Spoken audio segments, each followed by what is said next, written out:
प्यारे दोस्तों, आज की इस वीडियो में हम आपको बताएंगे हुजूर ख्वाजा गरीब नवाज रहमतुल्लाह अलैह का मुकम्मल जिंदगी। ख्वाजा गरीब नवाज कहाँ पैदा हुए? हुजूर ख्वाजा गरीब नवाज की बीवी का नाम क्या था? आपकी बीवी कौन थी?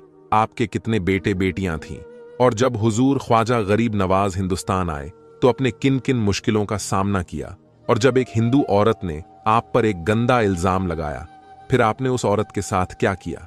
और राजा पृथ्वीराज का आप पर जुल्म, जयपाल जादूगर का जादू का वाकया और भी बहुत सारे वाकया है जो ख्वाजा गरीब नवाज के जिंदगी में पेश आई तमाम वाकयात आज की इस वीडियो में हम आपको बताएंगे। तो आप सभी ख्वाजा गरीब नवाज के चाहने वालों से मेरी गुजारिश है, आप इस वीडियो को आखिर तक जरूर देखिएगा, तभी आपको ख्वाजा गरीब नवाज के मुकम्मल जिंदगी समझ आएगी। तो चलिए अब शुरू करते हैं। प्यारे दोस्तों, हजरत ख्वाजा मोइनुद्दीन चिश्ती अजमेरी रहमतुल्लाह अलैह 14 रजब 536 हिजरी को जुनूबी ईरान के इलाके सीस्तान के एक इंतहाई मजहबी घराने में पैदा हुए। आप नस्ली एतबार से सही उर नसब सैयद थे और आपका शजरा आलिया 12 वास्तों से अमीरुल मोमिनीन हजरत अलीउल मुर्तजा शेर खुदा रजी अल्लाहु ताला अन्हु से जा मिलता है। आपके वालिदे गिरामी ख्वाजा ग्यासुद्दीन हुसैन बहुत दौलतमंद ताजिर और बाअसर शख्स थे, मगर ख्वाजा ग्यास साहिब शरबत होने के साथ साथ एक आबिद और जाहिद शख्स भी थे। दौलत की फरावानी के बावजूद हजरत ख्वाजा मोइनुद्दीन चिश्ती अजमेरी रहमतुल्लाह अलैह बचपन ही से बहुत कनात पसंद थे। जिस जमाने में आपकी विलादत हुई वह बड़ा पुरसर दौर था। सीस्तान और खुरासान लूटमार की जद में थे। हर तरफ अफरा तफरी का आलम था। मिल्लत इस्लामिया में कई फिरके पैदा हो चुके थे जो बड़ी सफाकी और बेरहमी से एक दूसरे का खून बहा रहे थे। मुदहिदात और बागियों की जमात ने पूरे मुल्क में कत्लोगारत का बाजार गर्म कर रखा था। आप अहले खाना को लेकर खुरासान तशरीफ लाए। उस वक्त हजरत ख्वाजा मोइनुद्दीन चिश्ती की उम्र 1 साल थी। ख्वाजा गयासुद्दीन साहिब का ख्याल था कि उन्हें अर्ज खुरासान में कोई ना कोई घोषाए आफियत जरूर मिल जाएगा, मगर गर्दिशे अय्याम के यहां भी वही तेवर थे। फितने यहां भी सर उठा रहे थे। 549 हिजरी में यह खूनी सैलाब इंसानी सरों से गुजर गया। उस वक्त हजरत ख्वाजा मोइनुद्दीन चिश्ती की उम्र 13 साल थी। हजरत ख्वाजा मोइनुद्दीन चिश्ती अजमेरी रहमतुल्लाह अलैह ने इंतहाई पूरा शोक हालात और आफतों से लड़ते हुए परवरिश पाई और अपनी आंखों से मुसलमानों के खून के दरिया बहते देखे। कभी कभी आप निहायत निकाह तामीज लहजे में अपने वालिदे माजिद ख्वाजा गयासुद्दीन हुसैन साहिब से सवाल करते, बाबा खूनी मुस्लिम की ये अजानी कब तक जारी रहेगी? उमर फरजंद का सवाल सुनकर वालिदे गिरामी रोने लगते और फरमाते, बेटे, यह खूनी हवाएं अहले ईमान के लिए आजमाइश हैं। तुम्हें सब्र से काम लेते हुए अच्छे वक्त का इंतजार करना चाहिए। मगर दोस्तों, फिर एक दिन सब्र की तलकीन करने वाला बाप भी 551 हिजरी को दुनिया से रुखसत हो गया। उस वक्त ख्वाजा मोइनुद्दीन चिश्ती रहमतुल्लाह आले की उम्र सिर्फ 15 साल थी। आप रहमतुल्लाह अलैह इस नाजुक दौर में एक शफीक और मेहरबान बाप के साए से महरूम हो चुके थे। वालिदे गिरामी की रहलत पर आप हर वक्त उदास रहने लगे। ऐसे लम्हात में आपकी वालिदाएं माजदा हजरत बीबी नूर रहमतुल्लाह अलैह ने बड़ी इस्तेकामत का सबूत दिया और बड़े हौसले के साथ बेटे को समझाया, ए फरजंद, जिंदगी के सफर में हर मुसाफिर को तन्हाई की अजियतों से गुजरना पड़ता है। अगर तुम अभी से अपनी तकलीफों का मातम करने बैठ गए तो जिंदगी के दुश्वार गुजार रास्ते कैसे तय करोगे?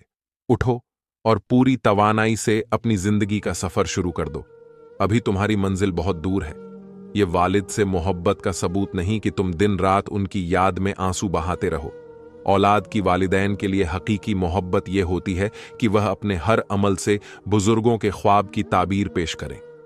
तुम्हारे बाप का एक ही ख्वाब था कि उनका बेटा इल्म फजल में कमाल हासिल करे। चुनांचे तुम्हें अपनी तमाम तर सलाहियतें तालीम के हुसूल के लिए सर्फ कर देनी चाहिए। मादरे गिरामी की तसल्लियों से हजरत ख्वाजा मोइनुद्दीन चिश्ती अजमेरी रहमतुल्लाह अलैह की तबीयत संभल गई और आप ज्यादा शौक से इल्म हासिल करने लगे। मगर सुकून और राहत की यह मोहलत भी ज्यादा तवील ना थी। मुश्किल से 1 साल ही गुजरा होगा कि आपकी वालिदा हजरत बीबी नूर रहमतुल्लाह अलैहा भी ख्याल की हकीकी से जा मिली। अब हजरत ख्वाजा मोइनुद्दीन चिश्ती इस दुनिया में अकेले रह गए। वालिदे गिरामी की वफात पर एक बाग और एक आटा पीसने वाली चक्की आपको विरसे में मिली। वालिदैन की जुदाई के बाद बागबानी का पेशा आपने इख्तियार कर दिया।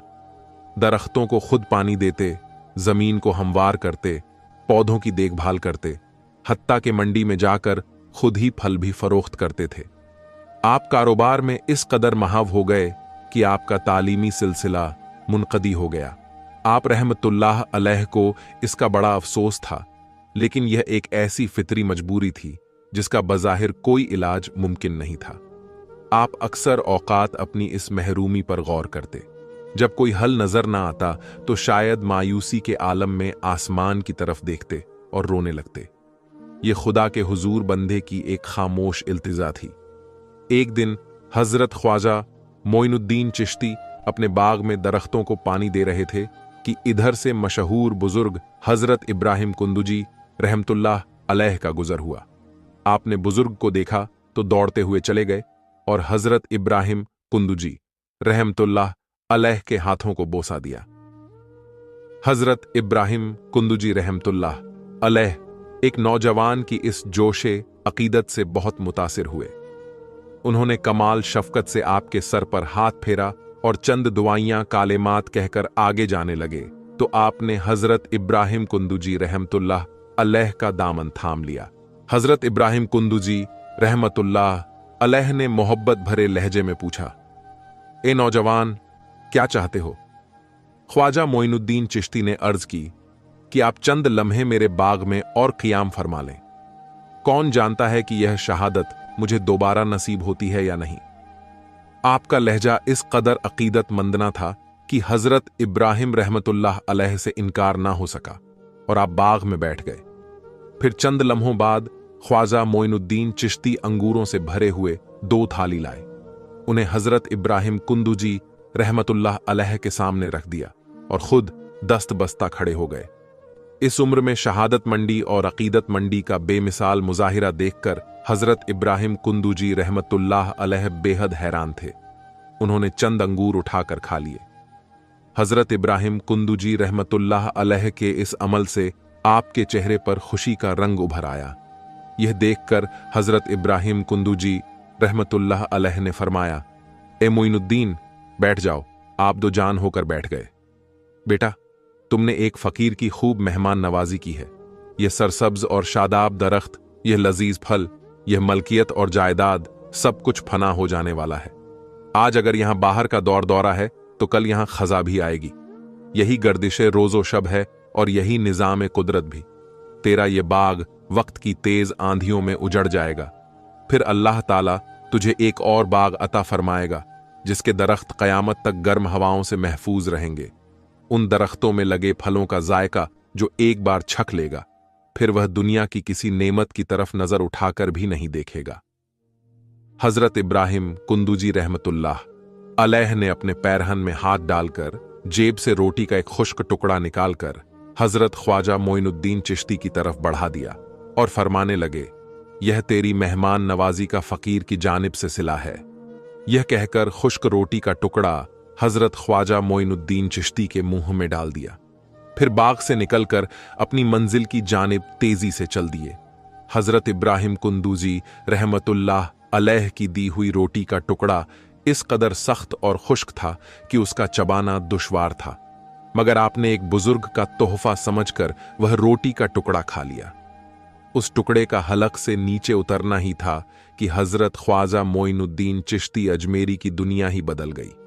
आपको यूं महसूस होने लगा जैसे कायनात की हर शय फजूल है। दूसरे ही दिन आपने अपनी चक्की और बाग फरोख्त कर दिया और उससे हासिल होने वाली रकम गरीबों और मोहताजों में बांट दी।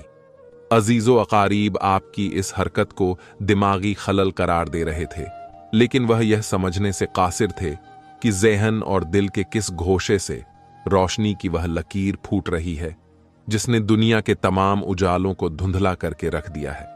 बहरहाल, आप सब कुछ अल्लाह की राह में लुटाने के बाद तहसील इल्म के लिए खुरासान को खैराबाद कहकर समरकंद और बुखारा का रुख करने लगे, जो उस वक्त उल्लूम व कुनुज के अहम मरकज तसव्वर किए जाते थे। यहां पहले आपने कुरान पाक हिफ्स किया, फिर तफसीर, फिका हदीस और दूसरे उलूम ज़ाहिरी में महारत हासिल की। उलूम ज़ाहिरी की तकमील के बाद आपने मुर्शिद कामिल की तलाश में इराक का रुख किया। रास्ते में अपने ज़माने के मशहूर बुजुर्ग हज़रत ख्वाजा उस्मान हारूनी रहमतुल्लाह अलैह सकुनत पाजिर थे। ख्वाजा मोइनुद्दीन कुछ दिन तक एक आम तालिबे इल्म की हैसियत से हज़रत ख्वाजा उस्मान हारूनी रहमतुल्लाह अलैह की खिदमत में हाजिर होते रहे, मगर शेख ने कोई तवज्जो न दी। पहले कदरें मायूस हुए। बहरहाल, एक मौका पाकर आपने दिल की बात शेख से कह डाली। आपने अपने शेख से कहा कि मेरी दिल्ली तमन्ना है कि आप मुझे मुस्तकिल गुलामी का शरफ बख्श दें। इस पर हज़रत ख्वाजा उस्मान हारूनी रहमतुल्लाह अलैह ने फरमाया, ए फर्जंद, मुझसे अपना ही बोझ नहीं उठाया जाता, तुम्हारा कैसे उठाऊंगा। दरअसल शेख आपको टालना चाहते थे, लेकिन आप मुसलसल इसरार फरमाते रहे। फिर एक दिन हज़रत ख्वाजा उस्मान हारूनी रहमतुल्लाह अलैह ने आपको अपने हल्का इरादत में शामिल कर लिया। हज़रत ख्वाजा मोइनुद्दीन चिश्ती अजमेरी रहमतुल्लाह अलैह अपने मुर्शिद की खिदमत में तकरीबन 2.5 साल रहे। आप अपने पीरो मुर्शिद की खिदमत के लिए सारी सारी रात जागते रहते कि मुर्शिद को किसी चीज की जरूरत ना पड़ जाए। फिर एक दिन हजरत ख्वाजा साहब को मुर्शिद पाक ने सीने से लगाकर हाथ आसमान की तरफ उठा दिए और दुआ फरमाई, ए खुदा, उल जलाल मोइनुद्दीन को कबूल फरमा ले। उसने बेसरो समानी के बावजूद मुझे नहीं छोड़ा, तू भी इसे जमीन पर तन्हा ना छोड़। अभी दुआ के अल्फाज मुकम्मल भी ना हो पाए थे कि हजरत ख्वाजा मोइनुद्दीन चिश्ती रहमतुल्लाह अलैह बारिश ए नूर में नहा गए।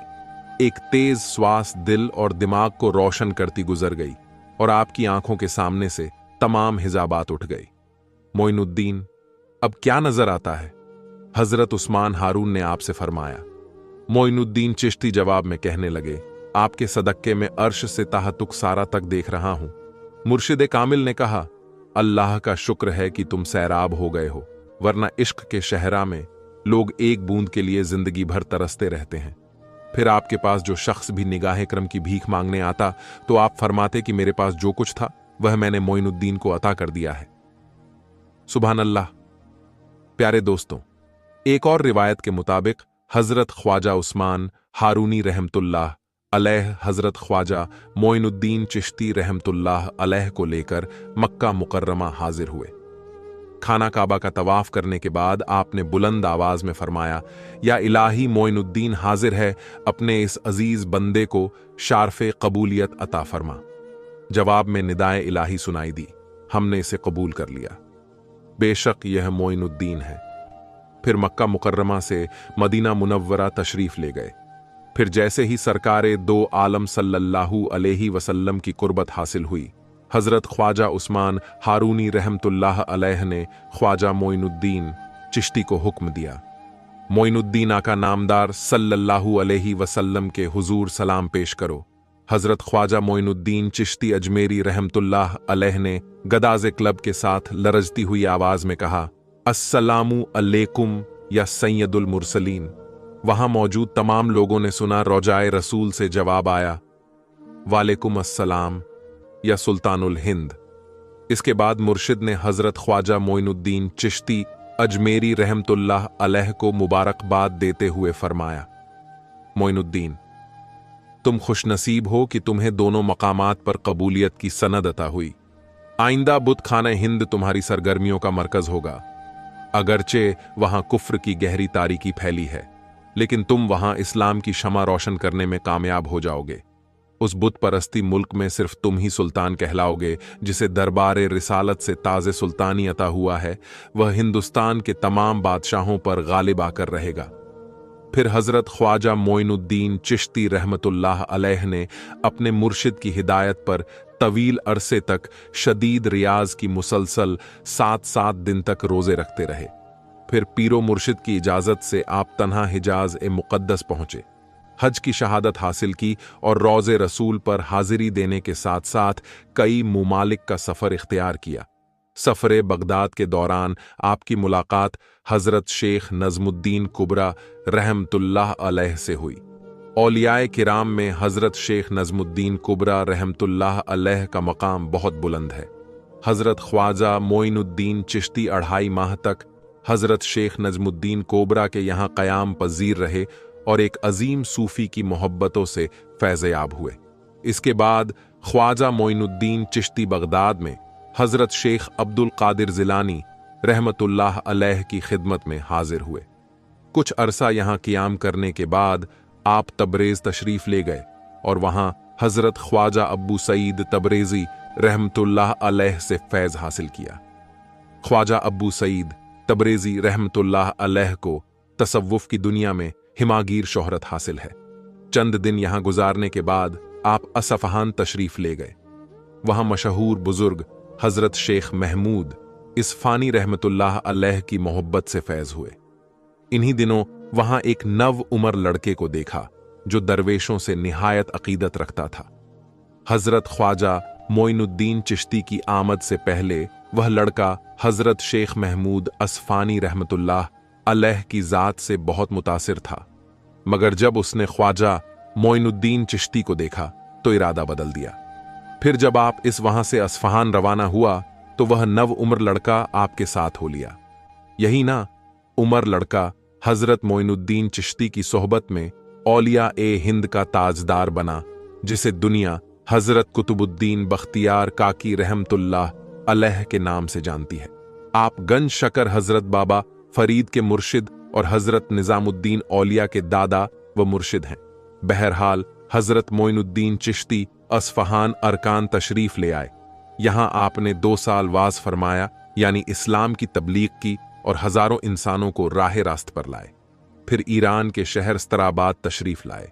उन दिनों वहाँ एक मर्द कामिल हज़रत शेख नसीरुद्दीन रहमतुल्लाह अलैह क़याम पज़ीर थे, जिनका 2 वास्तों से सिलसिला हज़रत बायज़ीद बस्तानी रहमतुल्लाह अलैह से जा मिलता है। चंद माह यहाँ हज़रत शेख नासिरुद्दीन रहमतुल्लाह अलैह से रूहानी फैज़ हासिल किया। फिर हिरात का कसरत किया। यह शहर ईरानी सरहद के करीब अफ़गानिस्तान में वाक़े है, जहाँ हज़रत ख्वाजा अब्दुल्ला अंसारी रहमतुल्लाह अलैह के मज़ार मुबारक पर आपका क़याम था। बहुत जल्द सारे शहर में आपके चर्चे होने लगे। जब बात हद से बढ़ गई और खल्क़े खुदा की हर लम्हे हाजिरी की वजह से वजैफ़ और इबादत इलाही में फ़र्क पड़ने लगा, तो आप हिरात को खैराबाद कहकर सब्ज़वार तशरीफ़ ले आए। सब्ज़वार में आपकी आमद को चंद दिन ही गुजरे थे कि मुकामी बाशिंदों की बहुत बड़ी तादाद यहाँ के गवर्नर यादगार मोहम्मद के खिलाफ दरख्वास्त लेकर आपकी खिदमत में हाजिर हुई। लोगों ने बताया कि मुकामी गवर्नर के जबराना रवैये से तंग आकर लोग कब्रों में उतर गए हैं, लेकिन हुकूमती जुल्म ज्यादती का तूफान थमने का नाम ही नहीं ले रहा।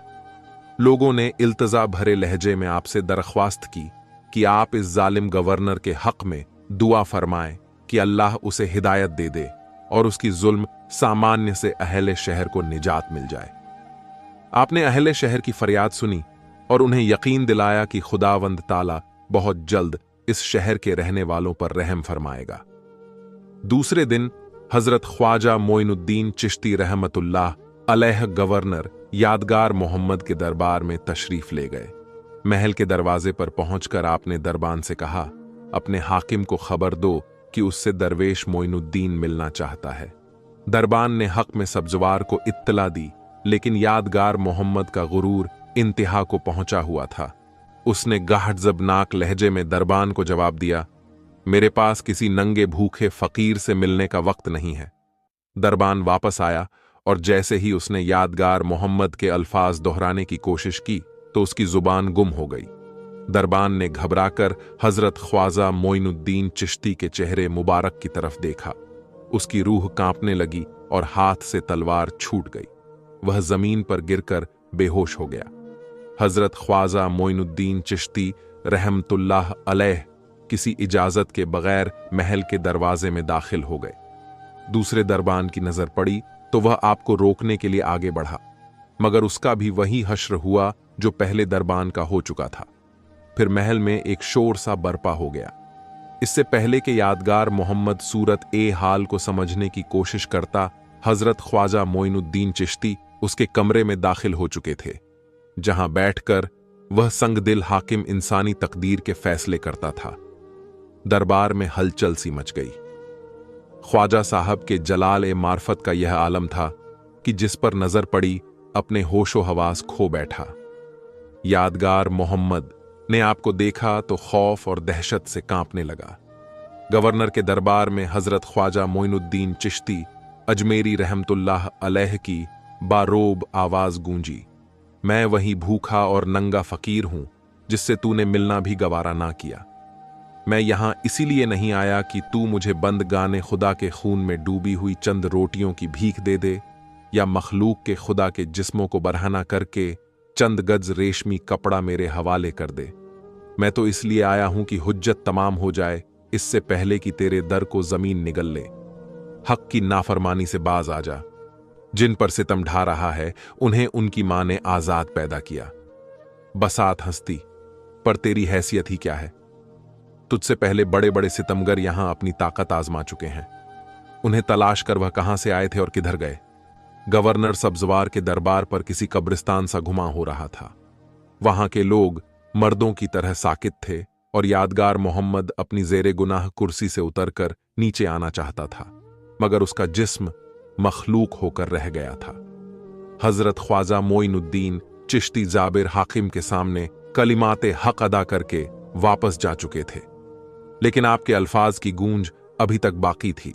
आपकी बातों से जालिम गवर्नर पर इस कदर असर हुआ कि वह सब कुछ छोड़ छाड़ कर आपकी खिदमत में हाजिर हो गया। कुछ दिन बाद हजरत ख्वाजा मोइनुद्दीन चिश्ती रहमतुल्लाह अलैह सब्जवार से शहर शाहजमां तशरीफ लाए तो यादगार मोहम्मद भी आपके हमराह था। उसकी ख्वाहिश थी कि वह अपनी बाकी मांदा उम्र पीरो मुर्शिद की खिदमत में बसर करे, मगर पीरो मुर्शिद ने आपको लोगों की सख्त हिदायत के लिए मुकर्रर कर दिया। असारे शादमान नामी इलाके से रुखसत होकर हजरत ख्वाजा मोइनुद्दीन चिश्ती बल्ख तशरीफ लाए और हजरत शेख अहमद खिज्र रहमतुल्लाह अलैह की खानकाह पर क़याम फरमाया, जहां हकीम ज़ियाउद्दीन बल्खी ने आपके हाथ पर बेयत की। बल्ख के बाद कुछ अरसे तक आपने गजनी में क़याम फरमाया, जहां एक रात आपने ख्वाब में हुजूर पुर नूर सरकारे दो आलम सल्लल्लाहु अलैहि वसल्लम को देखा। रसूल अकरम सल्लल्लाहु अलैहि वसल्लम ने हजरत ख्वाजा मोइनुद्दीन चिश्ती रहमतुल्लाह अलैह को अपनी दुआओं से सरफराज किया और हिंदुस्तान जाने की हिदायत फरमाई। आपको दरबारे रिसालत से सुल्तान उल हिंद का खिताब पहले ही मिल चुका था, लेकिन रवानगी का हुक्म अब मिला था। आकाए नामदार मदीने के ताजदार, हम गरीबों के गम खुसार, दोनों आलम के सरदार जनाबे मोहम्मदूर रसूल अल्लाह सल्लल्लाहु अलैहि वसल्लम की इजाज़त पाते ही आप 586 हिजरी को लाहौर तशरीफ लाए और सबसे पहले हजरत दातागंज बख्श रहमतुल्लाह अलैह का फैज़ हासिल करने के बाद मुल्तान चले गए, जहां आपने 5 साल तक काम किया और संस्कृत ज़बान सीखी, क्योंकि आप हिंदू कौम के सामने इस्लामी तालीमात पेश करने वाले थे। इसलिए मुकामी लोगों की जुबान जानना आपके लिए बेहद जरूरी था। मुल्तान के बाद दिल्ली की सरजमीन पर तशरीफ ले आए। यहां सबसे लाडले मुरीद हजरत कुतुबुद्दीन बख्तियार काकी रहमतुल्लाह अलैह को छोड़कर खुद अजमेर शरीफ के खित्ते जमीन को तबलीग के लिए मुस्तकिल तौर पर मुंताखिब फरमा लिया। जमाना कदीम में अजमेर को जहांगीर, चिराग जैन, अजमेर और जोधपुर के नाम से पुकारा जाता था। इस शहर को बसाने वालों में राजा जयपाल का नाम लिया जाता है, लेकिन उस वक्त अजमेर पर पृथ्वीराज चौहान की हुक्मरानी थी। ख्वाजा मोइनुद्दीन चिश्ती रहमतुल्लाह अलैह ने अजमेर शहर के नवाह में एक झोपड़ी बनाई। उस झोपड़ी में नमाज का मुसल्ला, पानी का बर्तन और एक जोड़ा लिबास मौजूद था, और यही आपका कुल असासा था। शुरू में मुकामी लोग आपको जोगी या साधु समझते रहे, लेकिन जब लोगों ने आपको करीब से देखा तो वजह कथा के एतबार से आप हिंदुस्तानियों से मुख्तलिफ दिखाई दिए। फिर एक दिन कुछ राजपूत आपकी झोपड़ी में दाखिल हुए। उस वक्त हजरत ख्वाजा मोइनुद्दीन चिश्ती रहमतुल्लाह अलैह जिक्र इलाही में मशगूल थे। राजपूत खामोशी से बैठे रहे, यहां तक कि आप नमाज वजैफ से फारिग हो गए। आपने उन राजपूतों से आने की वजह पूछी तो राजपूतों ने कहा कि हम कुछ दिनों से आपको जंगल बयाबान में मसरूफ इबादत देख रहे थे, इसलिए जानना चाहते हैं कि आप कौन हैं और कहां से आए हैं और यहां आने का मकसद क्या है। आपने जवाब में फरमाया कि मैं मुसलमान हूं और तुम्हें अल्लाह का पैगाम पहुंचाने आया हूं। मुसलमान का नाम सुनकर राजपूत चौंक उठे। क्या तुम शाहबुद्दीन गौरी की गांव से हो? आपने फरमाया, हां, वह मेरा दीनी भाई है। गौरी तो अपने हमराह एक लश्कर जर्रार लेकर आया था, मगर मैं तुम्हारे दरमियान तन्हा हूं। फिर भी तुम्हें खुदा का पैगाम सुनाऊंगा और तुम्हें वह पैगाम सुनना होगा। अगर तुम अपने कान बंद कर लोगे तो तुम्हारी समातों में सिखात पड़ जाएंगे। वह पैगाम तुम्हारे दिल की गहराइयों में उतर कर रहेगा।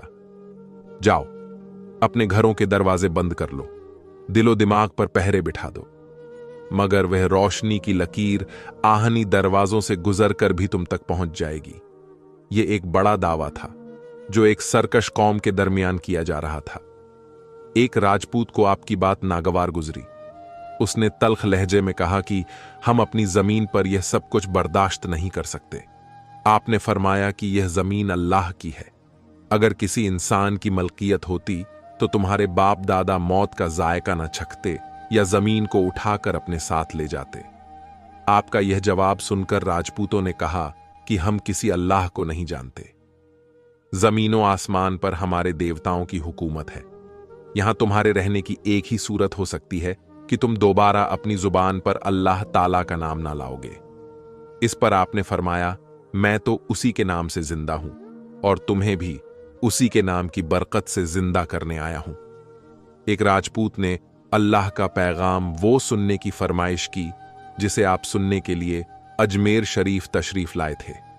आपने सूरह इखलास पढ़कर उसका तर्जुमा संस्कृत जुबान में सुना दिया और फरमाया कि अल्लाह को सबसे नापसंद अपने ही हाथों से बनाए हुए बुतों की परस्तिश है।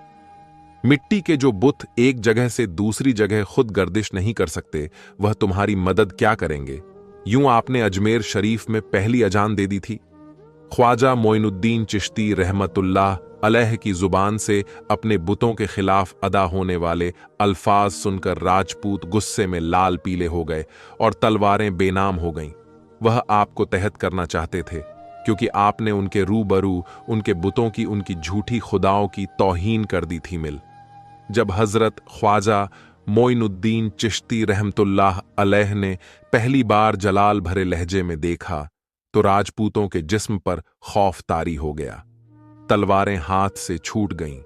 फिर वह लोग वहां से भाग खड़े हुए जिन्होंने आज तक मैदान जंग में पीठ नहीं दिखाई थी। जब शहर में एक मुसलमान फकीर की हैबत की शोहरत सुनाई दी तो बड़ी तादाद में राजपूत जमा होकर इंतकाम के इरादे से आपकी झोपड़ी में आ पहुंचे। उस वक्त आप नमाज की अदायगी में मशगूल थे। राजपूतों ने म्यान से तलवार निकालकर नमाज के दौरान ही आपको कत्ल करना चाहा, लेकिन तलवार ने एक बार फिर नियमों से निकलने से इनकार कर दिया। उनके जिस्मों पर एक बार फिर लज्जत तारी हो गया और वह राजपूत फरार होते हुए चीख रहे थे कि यह तो जादूगर है। इसके बाद राजपूतों की एक और जमात आपकी खिदमत में हाजिर हुई, आपके पैगाम को सुना और अपनी अबाओ अजदाद मजहब छोड़कर एक ऐसे मजहब में दाखिल हो गए जिसकी निगाह में अछूत, स्त्री, शूद्र, राजपूत और ब्राह्मण सब बराबर थे। कुफ्र के गले में पहला शिगाफ पड़ चुका था।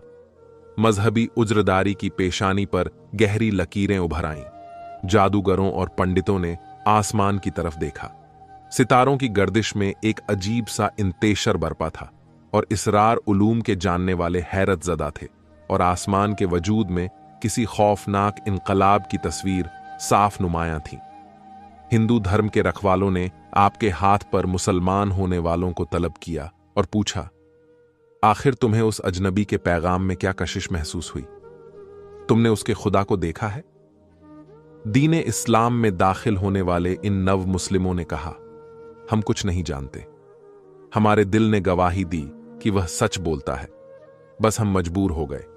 कुछ लोगों ने राजा पृथ्वीराज के सामने यह तजवीज़ पेश की कि बागियों की इस मुख्तसर सी तादाद को कत्ल कर दिया जाए और इस्लाम के खतरे से हमेशा के लिए जान छुड़ा ली जाए। राजा पृथ्वी ने यह तजवीज़ कबूल नहीं की, क्योंकि मुसलमान होने वालों में बहुत से बादशाह हिंदू कबीले के लोग भी शामिल थे। इस तरह रियासत में इंतसार फैलने का अंदेशा था, लेकिन उनके बायकाट का ऐलान कर दिया गया। चुनांचे वह 9 मुस्लिम अफराद हजरत ख्वाजा मोइनुद्दीन चिश्ती रहमतुल्लाह अलैह के कदमों में आ पड़े। जासूसों ने पृथ्वीराज को खबर दी कि महतूत राजपूत नया मजहब कबूल करके बहुत ज्यादा खुश हैं, तो वह आग बबूला हो गया और मुसलमानों के खिलाफ साजिशों के नए जाल बुने जाने लगे। इसी दौरान ख्वाजा मोइनुद्दीन चिश्ती रहमतुल्लाह अलैह का एक खादिम आपके वजू के लिए आना सागर तालाब से पानी लेने गया, तो वहां खिलाफ ए मामूल राजा के सिपाही तैनात नजर आए। जब खादिम ने पानी से घड़ा भरना चाहा, तो राजपूत सिपाहियों ने सख्ती से मना कर दिया और कहा कि अब तुम अछूत हो, तालाब के पानी को गंदा मत करो। खादिम ने कहा कि पानी तो जानवरों पर भी बंद नहीं किया जाता, हम तो फिर इंसान हैं। इस पर राजपूत सिपाहियों ने कहा कि तुम हैवानों से भी बदतर हो। खादिम ने वापस आकर पीरो मुर्शिद को सारा माजरा सुनाया, तो आपने फरमाया, राजपूत सिपाहियों से कहो कि इस मर्तबा एक घड़ा पानी लेने दो, फिर हम कोई अपना और इंतजाम कर लेंगे। और हां, तालाब से कहना कि ए पानी तुझे ख्वाजा साहब ने बुलाया है। आपके हुक्म पर जब खादिम दोबारा तालाब पर पानी लेने गया, तो राजपूत सिपाहियों ने मजाक उड़ाते हुए कहा कि आज घड़ा भर लो, इसके बाद तुम्हें यहां से पानी लेने की इजाजत नहीं होगी। चुनांचे खादिम ने मुर्शिद के हुक्म के मुताबिक वह घड़ा भर लिया। राजपूत सिपाहियों के साथ साथ मुसलमान खादिम पर भी हैरत के पहाड़ टूट गए कि आना सागर तालाब का सारा पानी एक छोटे से बर्तन में सिमट आया था। तालाब के जिस पानी पर राजपूत सिपाही तकब्बुर कर रहे थे, वह पानी से खाली हो चुका था। उन सिपाहियों के नजदीक यह जादूगरी का एक अजीम शान मुजाहिरा था, जिसे देखकर राजपूत सिपाही वहां से खौफजदा होकर भाग खड़े हुए। आप रहमतुल्लाह अलैह का खादिम भी लरजते कदमों से वापस आया, कांपते लहजे में सारा वाकया सुनाया। आज उसे पहली बार अपने मुर्शिद की रूहानी ताकत का एहसास हो चुका था। पूरे अजमेर शहर में हंगामा बरपा था। आना सागर तालाब के खुश्क होने की खबर सबके लिए हैरान करने वाली बात थी। पृथ्वीराज मुसलमानों के बढ़ते हुए असर रसूख को हर सूरत में रोकना चाहता था। राजपूतों ने उसे मशवरा दिया कि उस मुसलमान फकीर का मुकाबला हिंदू जादूगर ही कर सकते हैं, लेकिन इससे पहले शहर अजमेर के चंद मुअज्जिन आना सागर तालाब की साफ का पोजीशन बहाल करने की दरख्वास्त लेकर आपकी खिदमत में हाजिर हुए और अर्ज की कि अगर तालाब का पानी इसी तरह खुश्क रहा तो बहुत सारे इंसान पानी के बगैर मर जाएंगे। चुनांचे ख्वाजा मोइनुद्दीन चिश्ती रहमतुल्लाह अलैह ने इस्लाम की रवादारी और सिलाह रहमी का मुजाहिरा करते हुए फरमाया, यह तो हक के नाफरमान के लिए एक छोटी सी झलक है, वरना हमारा मजहब किसी कुत्ते को भी प्यास से तड़पता हुआ नहीं देख सकता। यह फरमाकर आपने अपने खादिम को हुक्म दिया कि बर्तन का सारा पानी तालाब में वापस उंडेल दिया जाए। आपने राजपूत कौम के नुमाइंदों को दोबारा फरमाया, कुदरत बार बार सरकश को मोहलत नहीं दिया करती। इससे पहले कि तुम्हारे आबाओ अजदाद पर जमीन तंग हो जाए, बुत परस्ती छोड़कर अल्लाह ताला की वादा नियत पर ईमान ले आओ, वरना दोजख की दहकती आग के लिए तैयार हो जाओ। आपके इरशाद सुनकर बज़ाहिर तो वह निगाहें नीची करके खामोश खड़े रहे, लेकिन उनके दिल में नफरतें कुछ और बढ़ गईं और उनके सीनों में साजिश और इंतकाम की आग भड़क उठी। जब घड़े का पानी आपके हुक्म पर तालाब में डाला गया, तो लोग देखकर हैरान रह गए कि तालाब एक बार फिर पानी से भर गया। बुत परस्तों के लिए यह एक फकीर की जानिब से बहुत बड़ा पैगाम था, जिसे समझने और उस पर अमल करने की बजाय उन्होंने पृथ्वीराज को मशवरा दिया कि अजमेर शरीफ के दराज का खतरनाक जादूगर को इस मुसलमान फकीर के मुकाबले पर लाया जाए, जो ताकतवर जिस्म और सहराना कमालात में अपना सानी ना रखता था। पृथ्वीराज ने साथियों का मशवरा कबूल करके शादी जादूगर को अपने दरबार में तलब किया और उसे हुक्म दिया कि अपने जादू की बेपनाह ताकत से देवताओं की बस्ती को मुसलमानों के वजूद से पाक कर दे। महाराज की तरफ से हुक्म मिलते ही सादी जादूगर ने मुसलमान फकीर हजरत ख्वाजा मोइनुद्दीन चिश्ती रहमतुल्लाह अलैह की ताकत का अंदाजा करने की कोशिश की और इस नतीजे पर पहुंचा कि उसे आसानी के साथ शिकस्त नहीं दी जा सकती। वह अपने ताबे सयातीन के सहारे फकीर मुसलमान से मुकाबले की तैयारी करने लगा। जादूगर ने अपने चेलों को नए मंत्र सिखाए और शाहीरों की फौज लेकर हजरत ख्वाजा मोइनुद्दीन चिश्ती रहमतुल्लाह अलैह की तरफ बढ़ा। जैसे ही जादूगरों की यह जमात हक परस्तों के करीब पहुंची तो हल्के इस्लाम में दाखिल होने वाले नए मुसलमान घबरा गए। उन्होंने आपको जादूगरों की यलगार से आगाह किया। हजरत ख्वाजा मोइनुद्दीन चिश्ती रहमतुल्लाह अलैह यह कहकर दोबारा अपनी नमाज में मशगूल हो गए। पहले की तरह अब भी नाकामी ही उनका मुकद्दर है। जादूगरों की यह जमात अपने मंत्र पढ़ते पढ़ते अचानक एक जगह ठहर गई। जब जादूगर ने उन्हें आगे बढ़ने का हुक्म दिया तो उन्होंने साफ जवाब दे दिया कि उनमें आगे बढ़ने की ताकत नहीं है।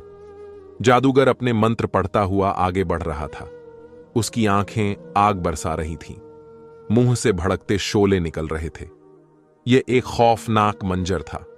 वह बुलंद आवाज में यह कह रहा था कि मुसलमान सुन ले, उनकी मौत का वक्त करीब आ चुका है, क्योंकि मेरी शक्ति देवताओं के दुश्मनों को हलाक कर डालेगी। यह कहकर उसने अभी थोड़ा ही फासला तय किया था कि उसकी जुबान भी बंद हो गई। अचानक उसकी जुबान से रहीम रहीम के अल्फाज निकलने लगे। जब जादूगर के चेलों ने अपने गुरु का यह हाल देखा तो वह गुस्से से बेकाबू हो गए और शदीद गुस्से के आलम में अपने ही गुरु के खिलाफ नाजेबा अल्फाज कहने लगे। जादूगर इस दशनाम तराशी को बर्दाश्त ना कर सका। आगे बढ़ने की बजाय अपने साथियों की तरफ लपका और अपने ही चेलों पर पत्थर बरसाने लगा। इस तरह शादी जादूगर ने अपने कई चेलों को पत्थर मार मार कर हलाक कर दिया। जो बाकी बचे वह फरार हो गए। शादी जादूगर का जुनून बढ़ता जा रहा था। हजरत ख्वाजा मोइनुद्दीन चिश्ती रहमतुल्लाह अलैह ने इस बिगड़ती सूरत हाल में खादिम के हाथ पानी का एक प्याला भर कर भेजा। जैसे ही शादी जादूगर ने प्याले का पानी पिया तो कुफ्र की सारी तारीकियों दिलो दिमाग से जाती रही और बड़े अकीदत मर्दाना अंदाज में हजरत ख्वाजा के कदमों में गिर पड़ा। इस तरह खुदा परस्तों की सफ में एक और कलमा पढ़ने वाले का इजाफा हो गया। जब यह खबर पृथ्वीराज तक पहुंची तो कहर आलूद लहजे में अपने मुसाफिरों से मुखातिब हुआ, मैं आखिर कब तक इस आफत नादानी को बर्दाश्त करता रहूंगा। फौज को तैयारी का हुक्म दो और इस सरजमी से मुट्ठी भर मुसलमानों का नामो निशान मिटा दो। बादशाह के वजीरों ने कहा कि अभी चंद मुसलमानों के खिलाफ इतनी बड़ी फौज की जरूरत नहीं। अभी जोगी जयपाल जिंदा है। जयपाल का नाम सुनकर पृथ्वीराज के चेहरे पर खुशी और मुसर्रत के आसार दिखाई दिए। वह जोश गजब में इस अजीम जादूगर को भूल गया था, हालांकि वह खुद भी उसका मोहताकिद था। जयपाल जोगी को सारे तिलिस्म में इस कदर महारत हासिल थी कि पूरे हिंदुस्तान में उसका कोई सानी नहीं था। हजारों जादूगर उसके शागिर्द थे। फिर जब जोगी जयपाल पृथ्वीराज के दरबार में हाजिर हुआ तो अजमेर का हुक्मरान अपनी कुर्सी से उठकर उसके कदमों को चूमने लगा।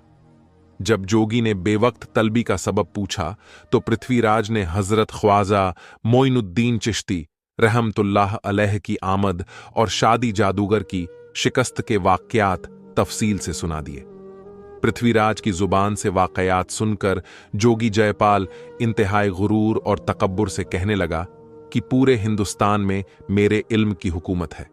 मैं बैठे बैठे चाहूं जिसे ओहदे से मजूर कर दूं और जिसे चाहूं हुक्मरानी अता कर दूं। खुद मुझे अपनी गफलत पर अफसोस है कि मैं कर्दो पेश से बेखबर रहा और एक मुसलमान फकीर ने मेरी होते हुए में इतना बड़ा हंगामा बर्पा कर दिया। यह कहकर जोगी जयपाल गुस्से से कांपने लगा। आज मुसलमानों का इस सरजमी पर आखिरी दिन है। मैं उन्हें ऐसा सबक सिखाऊंगा कि फिर कभी कोई अछूत इस सरजमी का रुख नहीं करेगा। जोगी जयपाल का तकब्बुर इंतहा को पहुंच चुका था। जयपाल ने पहले अपने चेलों को हुक्म दिया कि वह मुसलमान फकीर और उसके खिदमतगारों का काम तमाम कर दें। फिर अजमेर शरीफ की पहाड़ियों से आग के शोले बुलंद हुए और तेजी से उस तरफ बढ़ने लगे जिस तरफ हजरत ख्वाजा मोइनुद्दीन चिश्ती रहमतुल्लाह अलैह अपनी इबादतों में मशगूल थे। लेकिन जादूगर के सहारे पैदा होने वाली आग आपके आस्थाने से कुछ पहले ही बुझ गई। फिर जादू के सांप पैदा किया गया जो फन उठाए मुसलमानों की तरफ बढ़े, लेकिन यह सांप भी कुछ ही दूर जाकर सर पटक कर गायब होने लगे।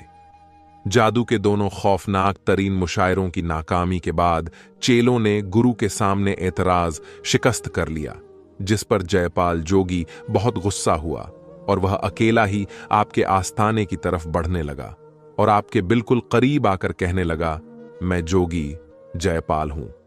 हिंदुस्तान के तमाम दरियाओं, पहाड़ों, जंगलों और शहरों पर मेरे जादू की हुकूमत है। इससे पहले कि मैं तुम पर आसमानी कहर बनकर नाजिल हो जाऊं, बेहतर है कि तुम लोग यहां से चले जाओ। मैं तुम्हें फरार के लिए रास्ता देने को तैयार हूं। और अब तक सरजमीने अजमेर में जितने हंगामे और फितने बर्पा हो चुके हैं, मैं उनका हिसाब तलब नहीं करूंगा। आप रहमतुल्लाह ने जोगी को मुखातिब करते हुए फरमाया कि हम यहां से जाने के लिए नहीं आए। अल्लाह ताला ही बेहतर जानता है कि आसमानी कहर किस पर नाजिल होता है। इस पर जोगी जयपाल गुस्से से भड़क उठा। उसने अपने हाथ को फिजा में झुंबिश दी। यकायक एक रस्सी बरामद हुई जिसका एक सिरा जमीन और दूसरा ताहदे नजर आसमान की वुसत में गुम था। इसी असना में जयपाल ने उस रस्सी पर आसमान की जानिब चढ़ना शुरू कर दिया। जब आसमान की तरफ थोड़ा ही फासला तय किया तो आपने अपनी चप्पल को फिजा में उछाला जो जोगी जयपाल के सर पर लगने लगी, जिससे चीखता चिल्लाता जोगी जमीन पर आ गिरा और आपके कदमों से लिपटकर मुसलमान हो गया। हजरत ख्वाजा मोइनुद्दीन चिश्ती रहमतुल्लाह अलैह ने आपका नाम अब्दुल्ला सहराई रखा, जिन्होंने अपने मुर्शिद के हवाले से बहुत शोहरत पाई। इस तरह हिंदुस्तान की नाकाबिले शिकस्त ताकतें सिर्फ एक ही जुम्बिश में आपने मुस्खार कर ली। जब जयपाल जोगी के मुसलमान होने की खबर पृथ्वीराज तक पहुंची तो वह आग बबूला हो गया और ख्वाजा मोइनुद्दीन चिश्ती रहमतुल्लाह अलैह की दहशत उस पर तारी हो गई। उन्हीं दिनों एक बूढ़े मजहबी पेशवा ने पृथ्वीराज को उसकी मां की नसीहत याद दिलाई, जो अपने वक्त की माहिर नजूमी थी।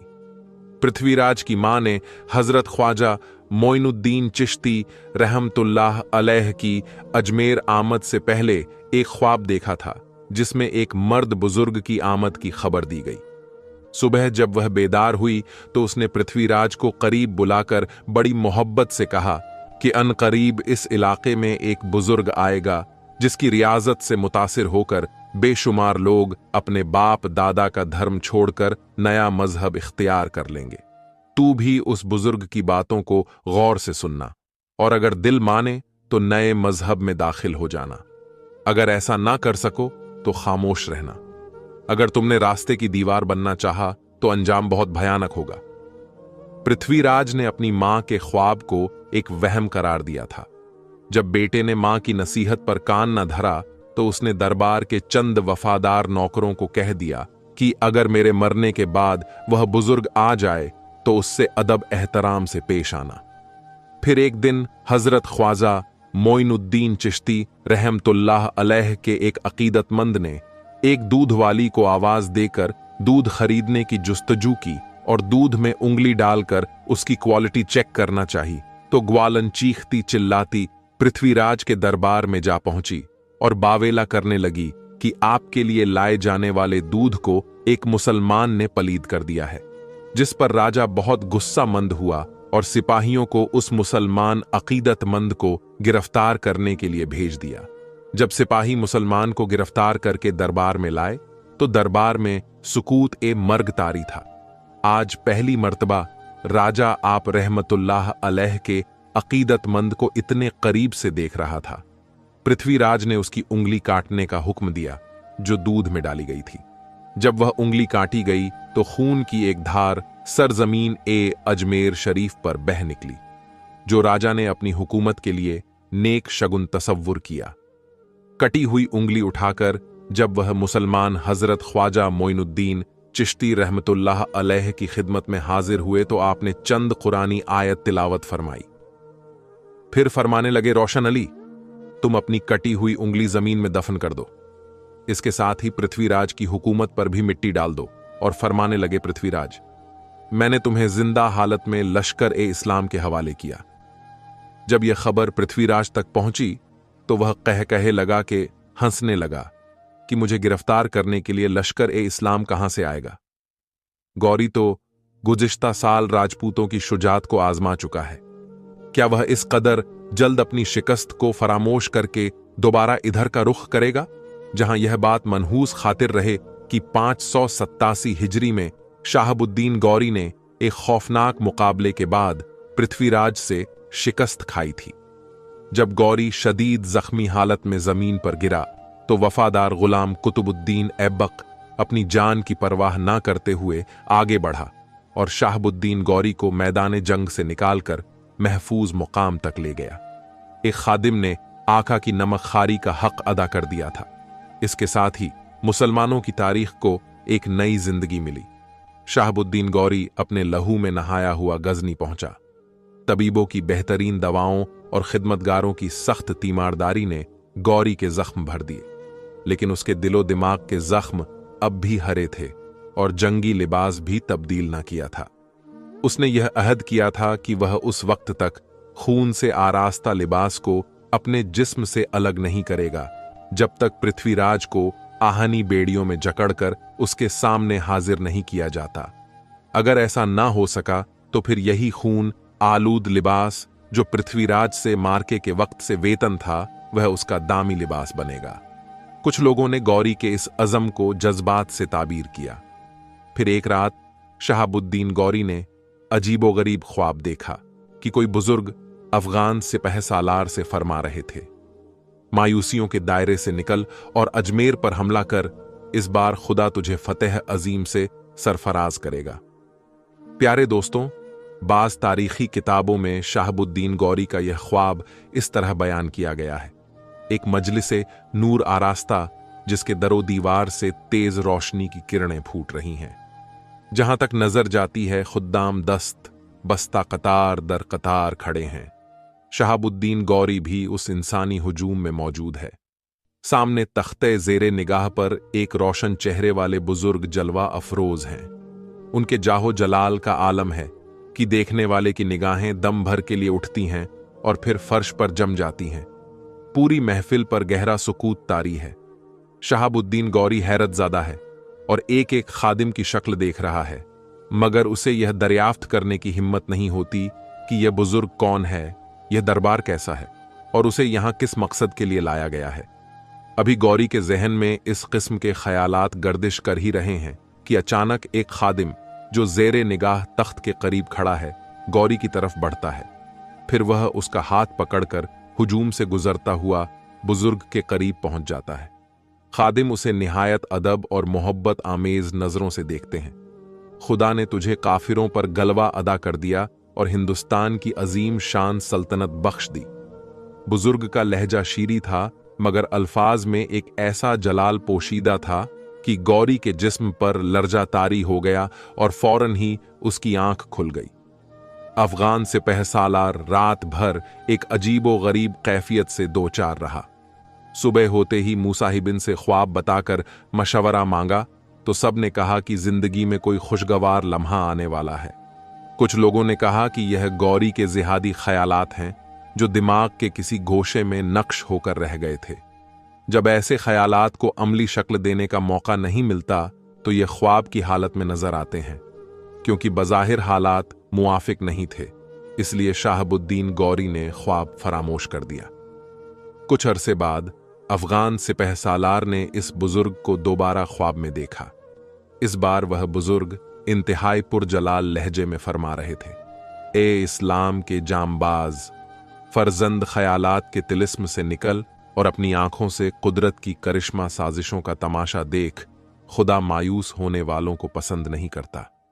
गौरी ने ख्वाब के बारे में अपने मुख्तलिफ दोस्तों से मशवरा किया जो वाजिब जवाब ना दे सके। फिर कई दिनों की जुस्तजू के बाद अफगान सिपह सालार को उस हस्ती का निशान मिल गया जिसे शहर की रौनक से कोई दिलचस्पी नहीं थी। वह एक तारे को दुनिया बुजुर्ग थे जो गजनी के नवाह में किसी वीरान मुकाम पर खामोश जिंदगी गुजार रहे थे। गौरी खुद उनकी खिदमत में हाजिर हुआ और ख्वाब सुनाया। बुजुर्ग ने ख्वाब की ताबीर बयान करते हुए कहा कि तुम खुशनसीब हो कि तुम्हें बहुत जल्द उस अजीम शान इंसान की जियारत का शरफ हासिल होने वाला है, जिसे देखने के इंतजार में न जाने कितनी आंखें बुझ गईं और न जाने कितने लोग जेरे खाक हो गए। किल्लत फौज और कसरत विसाल के बरसों में मुब्तिला ना हो, खुदा हर शय पर कादिर है। तुम उन्हीं मर्दे जलील के कहने पर अमल करो जो तुम्हें 2 बार आलम ख्वाब में जियारत से फैजियाब फरमा चुके हैं। चुनांचे अब पृथ्वीराज को शिकस्त देने के लिए गौरी के रास्ते में कोई दीवार ना थी।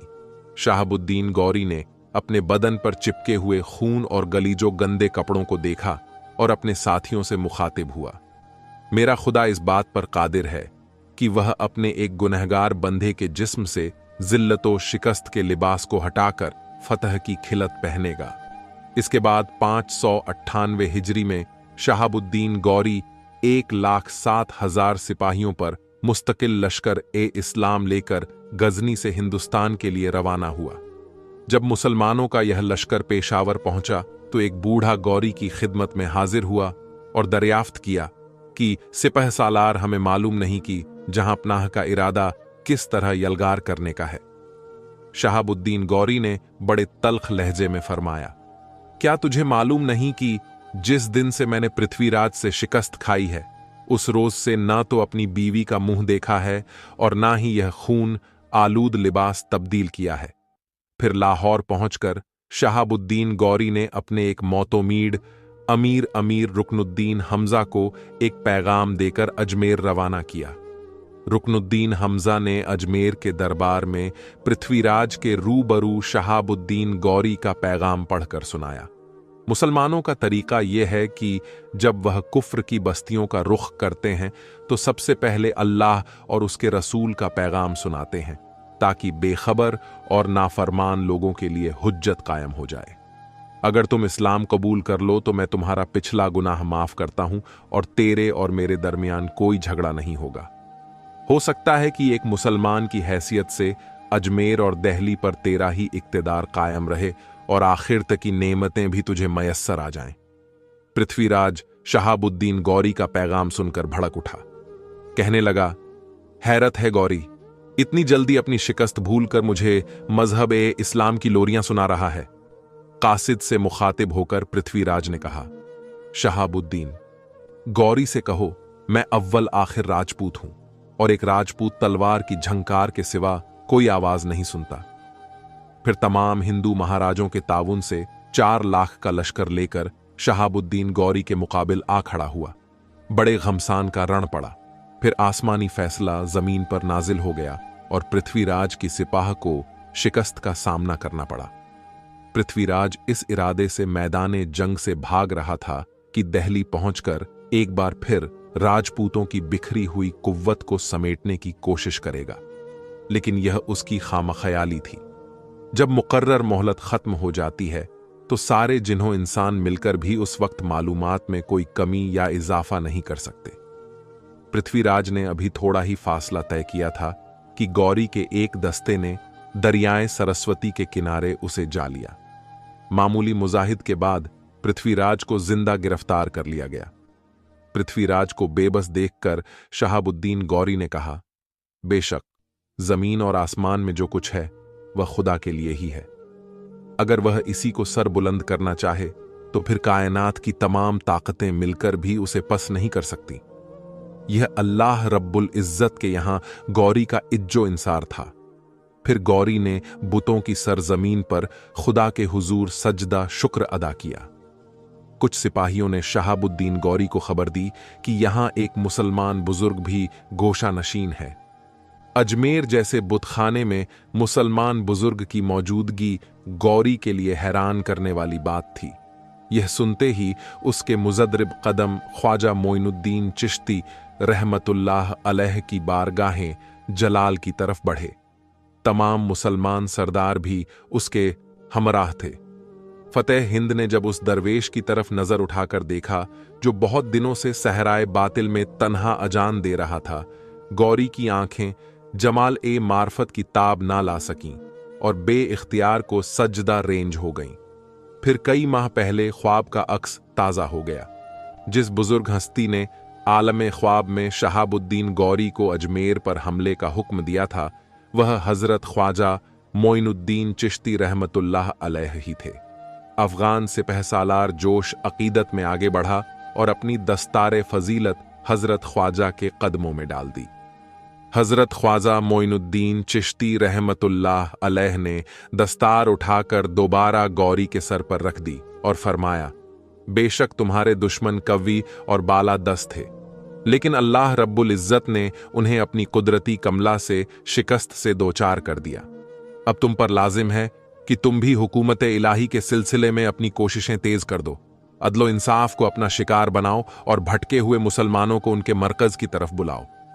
इस अजीम शान फतह के बाद शहाबुद्दीन गौरी मफतूहा इलाकों का इंतजाम अपने वफादार गुलाम कुतुबुद्दीन ऐबक के सुपुर्द करके खुद पृथ्वीराज को जिंदा लेकर गजनी वापस चला गया। अजमेर शरीफ की सरजमी तमाम नापसंदीदा अनासिर से पाक हो चुकी थी और अजमेर समेत पूरे हिंदुस्तान पर मुसलमानों का कब्जा हो चुका था। हजरत ख्वाजा मोइनुद्दीन चिश्ती अजमेरी रहमतुल्लाह अलैह बड़े शेर पाक हिंद की इसलिए भी अजीम रूहानी हस्ती करार पाते हैं कि उन्होंने अपनी जिंदगी में 50 करोड़ कुफ्फार को मुसलमान किया। आप सरापा मोहब्बत के जमाल थे।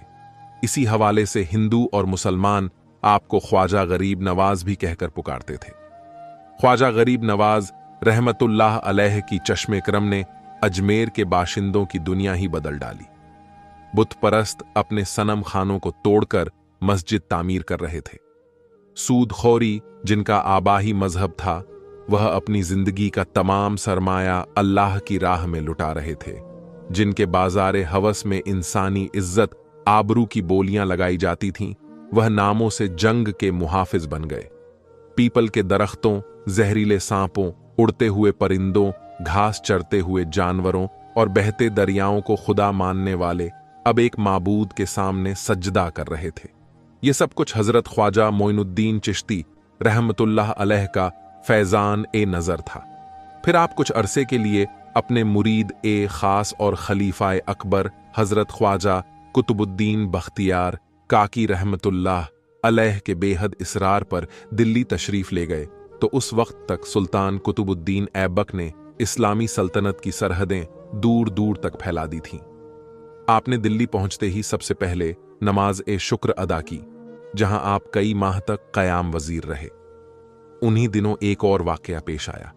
प्यारे दोस्तों, वाक्य कुछ इस तरह से है। हजरत ख्वाजा मोइनुद्दीन चिश्ती अजमेरी रहमतुल्लाह अलैह अपने खलीफा अकबर हजरत ख्वाजा कुतुबुद्दीन बख्तियार काकी रहमतुल्लाह अलैह और दूसरे फुकरा के हमराह दिल्ली के साथ जंगल की सैर कर रहे थे कि अचानक एक नौजवान शहसवार सामने से आता दिखाई दिया।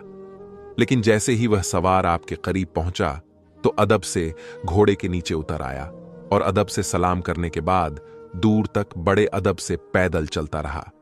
फिर दोबारा घोड़े पर सवार हो गया और आंधी की तरह जंगल में गायब हो गया। ख्वाजा मोइनुद्दीन चिश्ती अजमेरी रहमतुल्लाह अलैह अचानक ठहर गए और बहुत देर तक रास्ते को देखते रहे जिधर से नौजवान गुजरा था। हजरत ख्वाजा बख्तियार काकी रहमतुल्लाह अलैह ने मुर्शिद की बदली हुई कैफियत को महसूस कर लिया। ख्वाजा साहब ने फरमाया, मैं इस नौजवान की शक्ल में कुदरती खुदावंद की झलक देख रहा था। यह फकीर दोस्त नौजवान है। नौजवान का चेहरा बता रहा था कि वह दरवेशों की सोहबत पसंद करता है। उसका यह अमल दोनों जहानों में शहादत का सबब बनेगा। वह बुजुर्ग ने दीन के हल्के असर में है। अल्लाह ताला उसे उस वक्त तक नहीं उठाएगा जब तक वह ताजे शाही पहन नहीं लेता। इकबाल उस पर साया है। तख्त ए हिंदुस्तान उसका इंतजार कर रहा है। वह आए और अदल इंसाफ के साथ लोगों पर हुकूमत करे। फिर सुल्तान कुतुबुद्दीन ऐबक की रहलत के बाद वही नौजवान हिंदुस्तान का बादशाह बना और उसने सुल्तान शमसुद्दीन अल्तमश के नाम से शोहरत पाई। अजमेर शरीफ से वापसी के बाद आपने एक रात रसूल अकरम सल्लल्लाहु अलैहि वसल्लम को ख्वाब में देखा। रसूल अल्लाह सल्लल्लाहु अलैहि वसल्लम फरमा रहे थे, मोइनुद्दीन, तुम पर लाजिम है कि हमारी एक एक सुन्नत को जिंदा करो। आंख खुली तो आप पर लर्जा तारी था।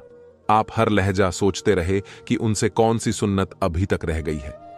अचानक एक रोज शादी का ख्याल आया। इस तरह मुस्तरिब ज़हन ने ख्वाब की ताबीर तक रसाई हासिल कर ली। यह अजीब राज था कि जिस रोज आपने ख्वाब में हुजूर अकरम सल्लल्लाहु अलैहि वसल्लम को देखा, उसी रात केले पीटली के हाकिम मलिक खिताब ने लश्कर पर हमला कर दिया। उसे मार्के में मलिक खिताब को फतह नसीब हुई।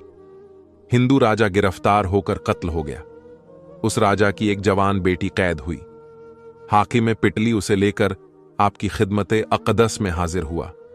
कदम बोसी के बाद अर्ज किया, यह लड़की आला खानदान से ताल्लुक रखती है। मेरी ख्वाहिश है कि आप इसे एक कनीज की हैसियत से कबूल फरमा लें। आपने फरमाया, मैं किसी कनीज या खादिमा की हाजत नहीं रखता। दरवेश को आसाइसे से जेब नहीं देती। अगर यह लड़की अपनी खुशी से इस्लाम कबूल कर ले तो फौज के किसी आला ओहदेदार से इसकी शादी करवा दो। इस्लाम में जबड़ो करार जायज नहीं, उसे उसकी मर्जी पर छोड़ दो। यह जहां जाना चाहे उसे जाने दो। लेकिन मलिक खिताब मुसलसल इसरार करता रहा। वह इस तरह सुल्तान उल हिंद की खुशनुदी हासिल करना चाहता था। आखिर में हाकिम पीठली लाजवाब होकर बारगाहे सुल्तान हिंद से उठा और माफतूह राजकुमारों को चलने का इशारा किया। मगर अहले मजलिस उस वक्त हैरान रह गए जब लड़की ने मलिक खिताब के साथ जाने से इनकार कर दिया और निहायत अदब से कहा कि मैं अपनी बाकी जिंदगी अगर आपके कदमों में बसर कर दूं तो मेरे लिए बड़ी शहादत होगी। लड़की की ख्वाहिश इतनी शदीद थी कि आप इनकार ना कर सके। कुछ दिन बाद लड़की ने अपना पहले वाला मजहब तर्क करके दीन इस्लाम कबूल कर लिया। आप रहमतुल्लाह अलैह ने उसका इस्लामी नाम उम्मतु अल्लाह रखा। फिर उस लड़की की ख्वाहिश पर आपने उससे शादी कर ली। बीबी उम्मतु अल्लाह एक पारसा खातून थी। आपके किरदार ने गैर मुस्लिम औरतों को बहुत मुतासिर किया। फिर आपके वतन से साहबजादी बीबी हाफिज जमाल रहमतुल्लाह अलैह पैदा हुई। सुल्तान उल हिंद के पायती में आपका मज़ार वाक़या है। सुल्तान कुतुबुद्दीन ऐबक ने सैयद हुसैन शोहदी की शहादत के बाद सैयद वजूद्दीन चिश्ती को अजमेर का हाकिम मुकर्रर किया। बीबी इस्मत उनकी साहबजादी थी। सैयद वजीर उद्दीन चिश्ती रहमतुल्लाह अलैह बेटी की शादी के बारे में फिक्रमंद थे।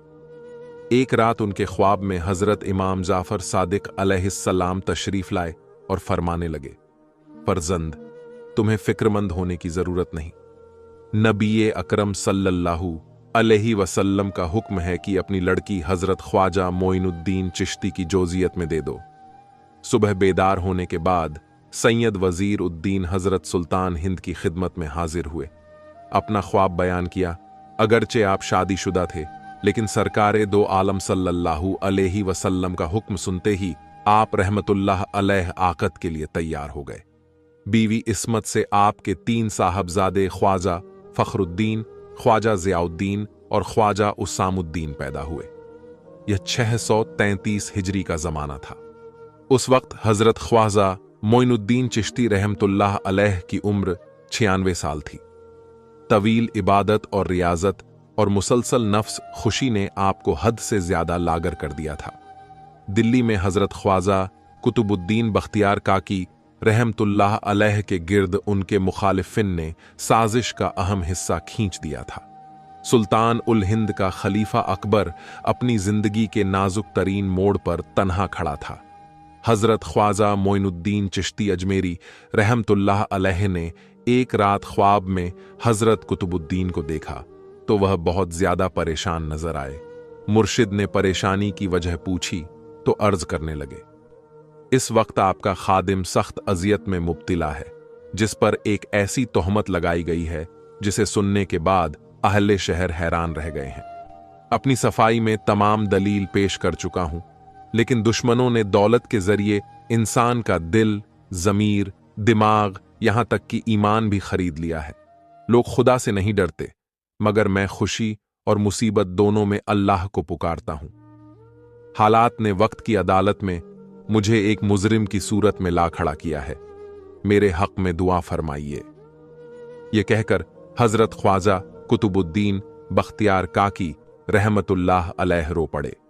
फिर ख्वाजा गरीब नवाज ने खादिम को ख्वाब में ही तसल्ली दी कि हम खुद चलकर दिल्ली आ रहे हैं और किसी न किसी तरह मुकदमे की बात हमारी दिल्ली आमद तक मुलतवी रखो। सुल्तान शमसुद्दीन अल्तमश बेशक हजरत ख्वाजा बख्तियार काकी रहमतुल्लाह अलैह का अकीदतमंद था, लेकिन हालात दिन ब दिन गैर मुआफिक होते जा रहे थे। दरअसल एक औरत ने हजरत ख्वाजा बख्तियार काकी रहमतुल्लाह अलैह पर तोहमत लगाई थी कि उन्होंने उस औरत से खुफिया शादी कर रखी थी। वो औरत कहने लगी कि उनकी गोद में खेलने वाला बच्चा ख्वाजा बख्तियार काकी रहमतुल्लाह अलैह का है। बेशक यह एक तोहमत थी, लेकिन हालात वाक़यात सब हजरत ख्वाजा बख्तियार काकी रहमतुल्लाह अलैह के खिलाफ जा रहे थे। जब हजरत ख्वाजा मोइनुद्दीन चिश्ती रहमतुल्लाह अलैह दिल्ली तशरीफ लाए तो सुल्तान शमसुद्दीन अल्तमश भी कदम बोसी के लिए हाजिर हुए और रोते हुए लहजे में अर्ज करने लगे, ख्वाजा ए खाजगान, मेरे हाल पर रहम फरमाइए। अब दुनियादारों का रवैया नाकाबिले बर्दाश्त हो चुका है। दुनिया ने तो अहले ईमान के साथ हमेशा यही सलूक किया है। आइंदा भी तुम उसके तर्ज अमल में कोई तब्दीली ना पाओगे। हजरत ख्वाजा साहब ने फरमाया। फिर वो वक्त हुआ जब सुल्तान उल हिंद की मौजूदगी में शहनशाह ने उस अजीम मुकदमे का फैसला करने के लिए दरबार सजाया ताकि सच और झूठ का फैसला हो जाए। यह दिन तारीखे हिंदुस्तान का एक यादगार दिन था, जब लोग अपना कारोबार छोड़कर दरबार ए शाही की तरफ जा रहे थे।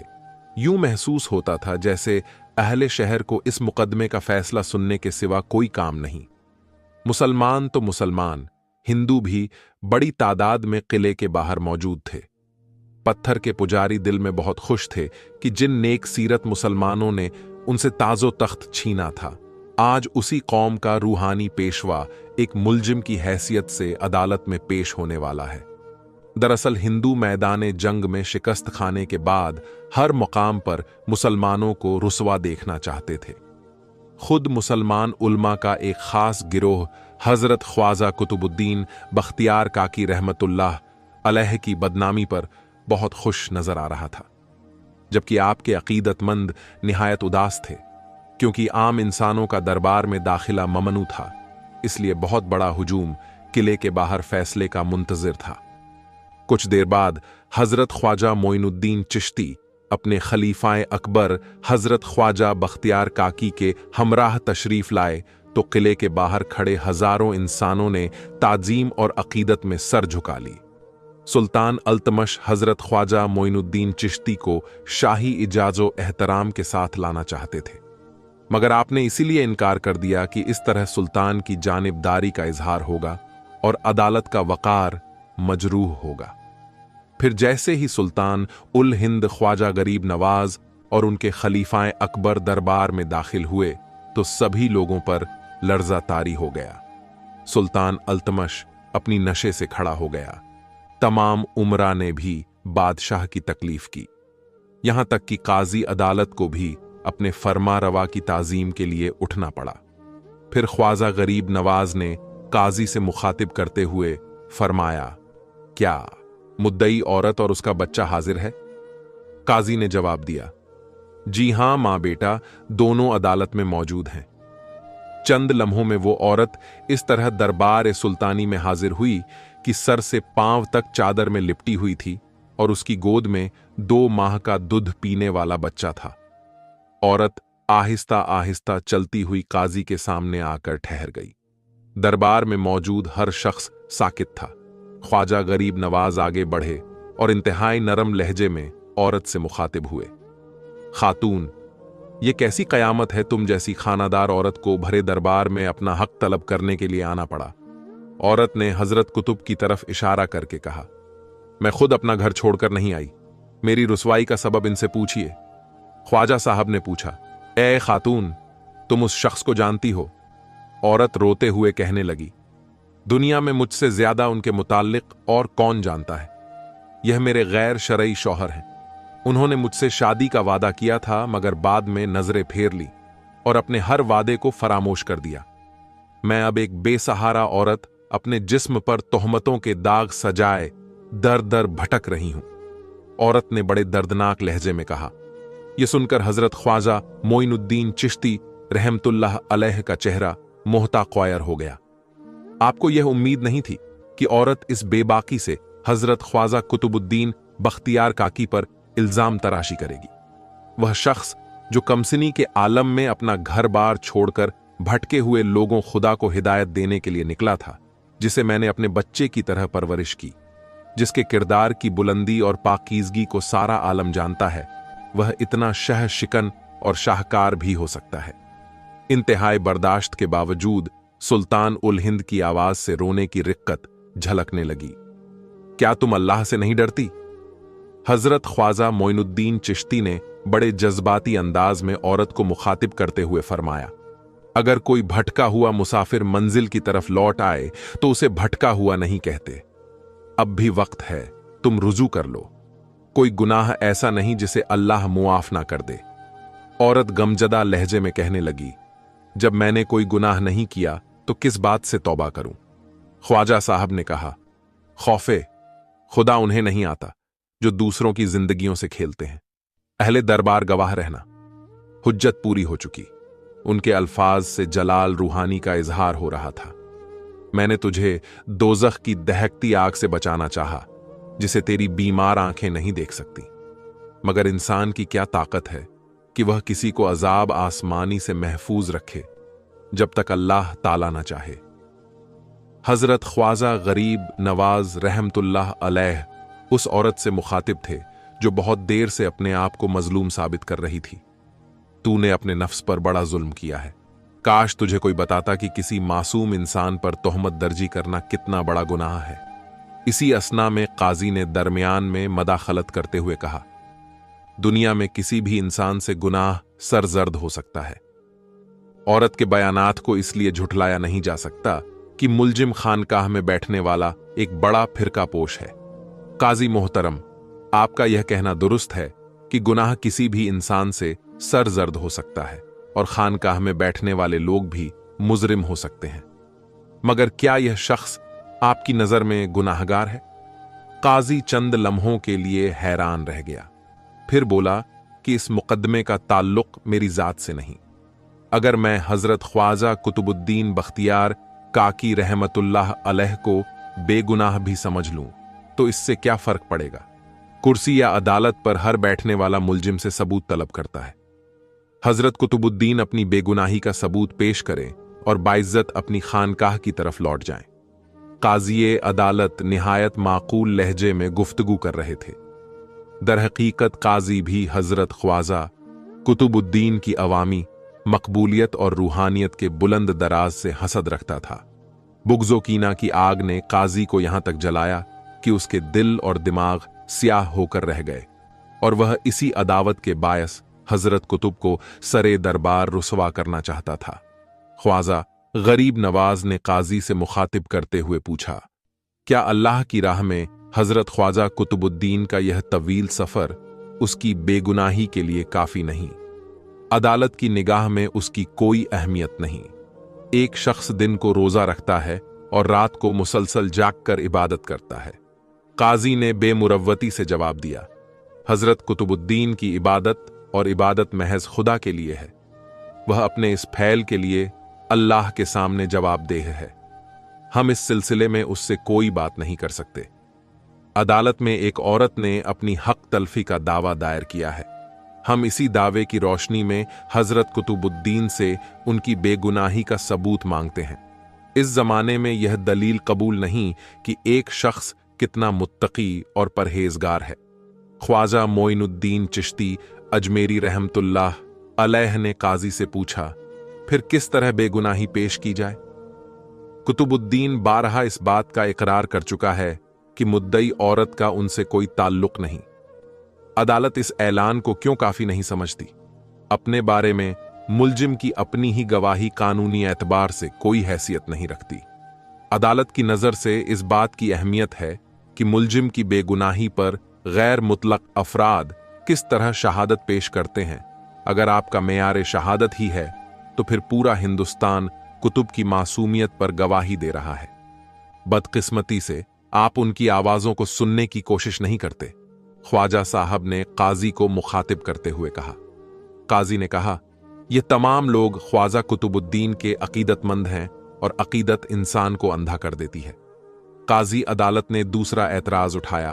ख्वाजा गरीब नवाज रहमतुल्लाह अलैह कहने लगे, अगर आप हजरत कुतुबुद्दीन की गवाही को कबूल नहीं करते तो औरत की तरफ से 4 गवाह पेश करो जो खानकाह के एक घोषे में बैठने वाले हीरका पोश की गैर शरई बीवी को साबित करें।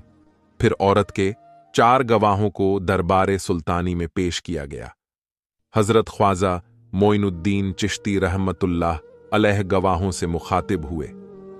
तुम यह बात किस तरह कहते हो कि मुद्दई औरत कुतुबुद्दीन की गैर शरई बीवी है और यह बच्चा उनकी गैर कानूनी औलाद है? काजी ने भी यही सवाल दोहरा दिया, लेकिन गवाह कुछ भी बोलने से कासिर थे। यूं महसूस होता था कि अल्लाह ताला ने उनकी कुव्वत गोया तलब कर ली थी। गवाहों की खामोशी ने सबको हैरान कर दिया। फिर वह औरत गवाहों से मुखातिब होकर चिल्लाई, बोलो, मेरी मजबूरी की गवाही दो। लेकिन गवाहों के लबों पर मोहर खामोशी सबद थी। वह कोशिश के बावजूद भी कुछ ना बोल सके। इस पर ख्वाजा मोइनुद्दीन चिश्ती रहमतुल्लाह अलैह ने फरमाया, यह गवाह जर खरीद गुलाम हैं और उनकी जुबानों ने हमेशा के लिए उनका साथ छोड़ दिया है। सुल्तान शमसुद्दीन अल्तमश ने निहायत अदब के साथ हजरत ख्वाजा मोइनुद्दीन चिश्ती से पूछा, यह सैयदी, फिर यह मसला किस तरह हल होगा? जिस रात बेनियाज ने अपने अजीज बंदे को इस जैफी के आलम में अजमेर से दिल्ली तक पहुंचाया है, वही इसी नाजुक मुकाम पर दस्तगीर फरमाए। फिर आप फरमाने लगे, यह 2 माह का बच्चा खुद अहले दरबार को बताएगा कि इसका बाप कौन है। जैसे ही आपने यह बात कही तो काजी समेत तमाम लोगों पर सख्ता तारी हो गया। फिर काजी कहने लगा, यह 2 माह का बच्चा कैसे बोलेगा? ख्वाजा साहब ने काजी को मुखातिब करते हुए फरमाया, जिसने इस बच्चे को पैदा किया वही अपने एक बंदे की खातिर इसे कुव्वते गोया अता फरमाया। फिर ख्वाजा मोइनुद्दीन चिश्ती रहमतुल्लाह अलैह ने बच्चे को मुखातिब करते हुए पूछा, ए बदनसीब रूह, तेरे माँ बाप ने तेरी मासूम जान पर बड़ा जुल्म किया है। कोई नहीं जानता कि आने वाला वक्त तुम्हें किस नाम से याद करेगा। ख्वाजा गरीब नवाज दूध पीने वाले बच्चे से ऐसे गुफ्तगू कर रहे थे जैसे वह आपकी गुफ्तगू का मफहूम समझ रहा हो। फिर सुल्तान उल हिंद ने काजी अदालत और अदालत की तरफ देखा। वह दोनों सख्त परेशान दिखाई दे रहे थे। फिर आसमान की तरफ देखा। खुदाया, तू अपने बंदों के गुनाहों की पर्दापोशी करने वाला है। मैंने बहुत कोशिश की कि यह अजियत नाक हकीकत दुनिया पर जाहिर ना हो, मगर तू अलीम है। कुछ नाक अंदेशों ने मेरे और तेरे कुतुब के लिए आफियत का कोई रास्ता बाकी नहीं छोड़ा। खुदावंद कुद्दूस तेरा यह बंदा मोइनुद्दीन तुझसे रहम और मुआफी का तलबगार है। हजरत ख्वाजा गरीब नवाज ने यह मुख्तसर सी दुआ मांगी, फिर बच्चे के नजदीक हो गए। अहले दरबार की सांसें रुकी हुई थीं। जो लोग हजरत ख्वाजा मोइनुद्दीन चिश्ती रहमतुल्लाह अलैह के रूहानी मुकाम से वाकिफ थे, उनके दिल की धड़कनें मजीद तेज हो गईं। वह जानते थे कि चंद लम्हों में कोई अजीब व गरीब वाकया पेश आने वाला है। फिर ख्वाजा गरीब नवाज ने अपना दायां हाथ बच्चे के होठों पर रखकर निहायत मोहब्बत आमेज लहजे में फरमाया, ए जाने मासूम, तू बेकसूर है। हर शख्स को अपने गुनाहों का बोझ खुद उठाना पड़ेगा। मैं तुझे तकलीफ नहीं देना चाहता था, मगर तेरे माँ ने एक ऐसे शख्स पर तोहमत लगाई है जो मुझे रुए जमीन पर सबसे ज्यादा अजीज है। तुझे क्या पता कि मैं कितनी रातों से बेताब हूं। मेरी बेकरारी और काजी अदालत के अहले दरबार की तरफ देख, इन लोगों को अपने बाप का नाम बता दे जो कुतुबुद्दीन की रुसवाइयों पर जश्न ए मुसर्रत मना रहे हैं। ख्वाजा मोइनुद्दीन चिश्ती रहमतुल्लाह अलैह की पुरजलाल आवाज उभरी और लोगों के दिलों में उतरती चली गई। दूसरे ही लम्हे बच्चे की आवाज सुनाई दी, मेरा बाप सुल्तान शमसुद्दीन अल्तमश के दरबार का एक मुअज्जिज सरदार है। यह कहकर बच्चे ने उस शख्स का नाम बता दिया और खामोश हो गया। इस इंसाफ के बाद दरबार शाही में एक जलजला सा आ गया। औरत पर इस कदर लरज़तारी हुआ कि वह अपने पांव पर खड़ी न रह सकी और फर्श पर गिर पड़ी। हजरत ख्वाजा कुतुबुद्दीन बख्तियार काकी, जो बहुत देर से सर झुकाए खामोश खड़े थे, जब आपकी बेगुनाही साबित हो गई तो बे-इख्तियार पीरो मुर्शिद के सीने से लग गए और इतना रोए कि आपकी पीठ मुबारक आंसुओं से तर हो गई। बड़ी तमीज समेत दरबार में मौजूद तमाम लोग रो रहे थे, यहां तक कि हजरत ख्वाजा मोइनुद्दीन चिश्ती भी रोने लगे। फिर सुल्तान ए हिंद ख्वाजा गरीब नवाज ने कुतुबुद्दीन बख्तियार काकी को तसल्ली देते हुए फरमाया, फर्जंद, ये आजमाइश तो हमेशा से अहले ईमान का मुकद्दर है। तुम खुशनसीब हो कि वक्त की अदालत में मासूम ठहरे, मगर यहां कुछ सोख्ता इश्क ऐसे भी गुजरे हैं जो दुनिया की बख्शी हुई तोहमतों को अपने कफन में सजाकर जमाने से रुखसत हो गए। अब उनके मुकद्दमा का फैसला मैदान हश्र में होगा। तो प्यारे दोस्तों, आपने देखा किस तरह से ख्वाजा गरीब नवाज पर जुल्म किए गए, हर तरह के बदनाम करने की साजिश रची गई। मगर कहते हैं ना कि जो अल्लाह के सच्ची वाली होते हैं, जो अल्लाह के सच्चे बंदे होते हैं, अल्लाह हर तरह से उनकी हिफाजत करता है। तेरे दोस्तों में उम्मीद करता हूं को आपको वीडियो बहुत ही पसंद आई होगी, तो मैं कुछ ख्वाजा साहब के याद में 2-3 मनकबत पढ़ता हूं, ध्यान से सुनिएगा। तेरी जात पर, तेरे नाम पर ख्वाजा हम गरीबों को नाज है। तू बड़ा गरीब नवाज है, तू बड़ा गरीब नवाज है।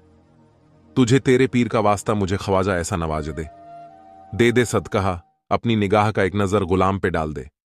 तेरा काम ख्वाजा नवाजना, तू सदा से बंदा नवाज है। प्यारे दोस्तों, इस वीडियो को और भी लोगों तक शेयर कर दीजिएगा, क्योंकि इस वीडियो को और भी लोग देखेंगे तो सबको ख्वाजा गरीब नवाज की जिंदगी का मुकम्मल वाक्य जानने के लिए मिलेगा। और हां, आप हमारी वीडियोस को कहां से देखते हैं, हमें कमेंट में अपना शहर और अपना नाम लिखकर जरूर बताइएगा, ताकि हमें भी पता चले कि हमारे वीडियो कौन कहां से देख रहा है। और हां दोस्तों, हमने 4 वीडियो मोबाइल की स्क्रीन पर लगाया है, जो बहुत ही अच्छी वीडियो है। अगर अभी आपके पास टाइम है तो इन वीडियो में से कुछ वीडियो को जरूर देखिएगा। मिलते हैं एक और अगली वीडियो में, तब तक के लिए अपने और अपनों का ख्याल रखिएगा। अल्लाह हाफिज।